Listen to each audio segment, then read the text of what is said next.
Assalomu alaykum hammaga, xayrli kun do'stlar. Bugun mana ishlarimizni ham boshlab oldik. Nexia 3 hado yo'q qolganmiz oldilarini. Xo'p, oldini qilib beramiz. Inshaalloh faqat ketgan zapchastlari qo'yiladi. Ketmagan zapchaslari qo'yilmaydi. Hozir mana bu mashinamizda saydim blogi ketgan mana. Bu tomonni ko'rsatishim shart emas, uzilib ketgan. To'rtta saydim blok, sharovoy nakanechniklari yaxshi ekan. Stabilizator tegiga qo'yiladi. Stabilizator tegilar ketgan.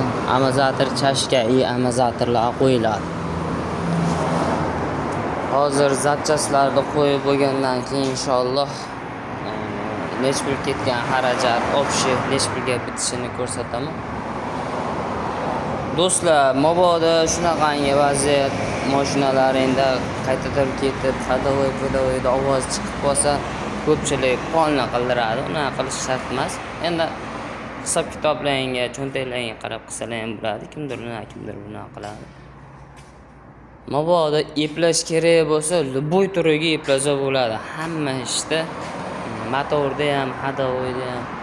Mabodo shunaqangi muammoli vaziyatlar, qiynalgan holatlaring bo'lib qolsa, nomerimni chiqarib qo'yaman. Telefon qilsalaring, xohlagan turlaringda ishlaringni bitirib beraman inshaalloh.